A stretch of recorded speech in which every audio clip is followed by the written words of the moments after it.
Back on that Disney train, y'all. Here we are looking at A Bug's Life. 25 years old this year, and my, time sure does fly. That's my last bug-related pun for the video, I promise. But after the hit that was Toy Story, Pixar needed a gigantic follow-up. Did they get it with A Bug's Life? I don't really think so. But okay, let's start with the story. Flick is an inventive ant who's always messing things up for his colony. His latest mishap was destroying the food storage that was supposed to be used to pay off the evil grasshoppers. Now their strong-armed insect leader is demanding that the ants gather double the food or face total annihilation. So to avert disaster, Flick goes on this journey to recruit fighters and warrior bugs to defend the colony. And he meets them in the form of a band of high-flying circus bugs. And let me tell you that these are certainly the highlight of the movie for me. Because honestly, I don't really have a ton of childhood nostalgia with The Bug's Life, if I'm being completely honest. Every time I go back and revisit it, like with my girlfriend, for example, I like it, but I don't wind up loving it. But one thing that never fails to crack me up anytime I look at this movie are these circus bugs. They are just such a colorful crop of weirdos, and I absolutely love the banter that they have, and I love the way that these bugs play off of each other. That's Denis Leary as a ladybug who's constantly mistaken for a woman, and he plays it off beautifully. You have David Hyde Pierce as this walking stick bug who constantly gets made fun of for his size. You have a praying mantis magician voiced by Jonathan Harris. You have a colorful gypsy moth who's voiced by Madeline Kahn. And of course, there's Heimlich the Caterpillar, voiced by Joe Ranft, with an extremely thick German accent. Can't forget John Ratzenberger making one of his many Pixar cameos as the ringmaster of the circus troupe. The list goes on and on. This is a colorful cast of circus bugs, and they never fail to amuse me. And that kind of gets me into some of my issues that I have with The Bug's Life that I feel like left a little bit more to be desired.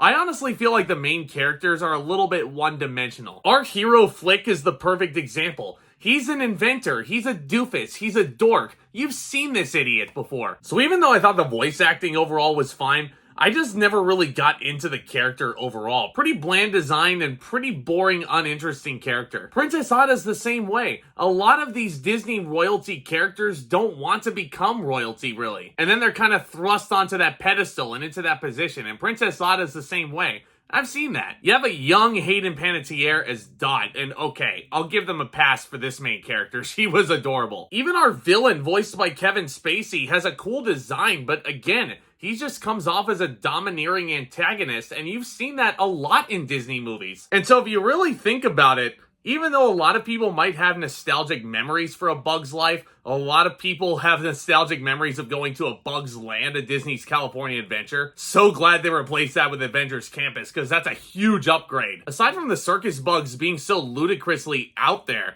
I mean, I have fun with them, and they certainly make up for it, and I would watch those circus bugs every hour of every day of the week. They are just so freaking entertaining. If you really dig down deep into it, it's a pretty ordinary Disney/Pixar movie, because when you realize that these circus bugs are supposed to be warrior bugs and everything like that, you dig into the liar reveal cliche, which again is something I really freaking despise. And you guys have the pleasure of going through this cliche not once but twice technically in A Bug's Life. And it's like beat for beat, you know exactly what's going to happen, and they go the most predictable route with it. Now with all that in mind, I would like to give A Bug's Life credit for trying and throwing all these ideas at the wall. Like I said, these circus bugs are the heart and soul of the movie for me. Everyone is just so incredibly distinct. You know what every single one of these characters looks like. And I gotta admit, treating this really cute bird who's protecting her babies as this monstrous creature is a really funny idea. But other than that, there's not really a ton that makes A Bug's Life stick out as one of those immortal Pixar movies like a Toy Story. And it's clear that Pixar was extremely hopeful that this movie would be successful,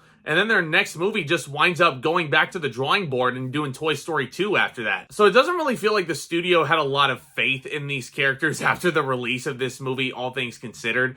But despite that, I still am thoroughly entertained by what the side characters are doing, and they're so freaking entertaining. I gotta give the animators and the writers credit where it's due for trying to throw as many zany ideas at the wall as possible. It's also a very colorful movie to look at, albeit a very dated looking animation style. But with all that in mind, do you guys really think that I hold this in the upper echelon of Pixar movies? Probably not. I'm gonna give A Bug's Life a B-.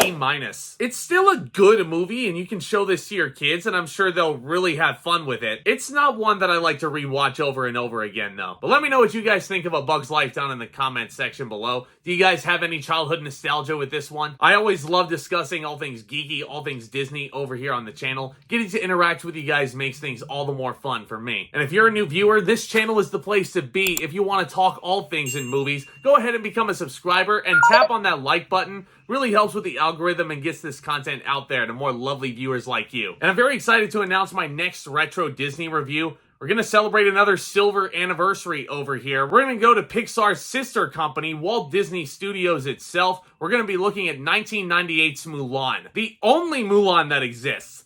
You know why? Because it's not boring. But all kidding aside, guys, y'all are the best. Thank you so much again for tuning in. And with all that being said, Back Talk, commence.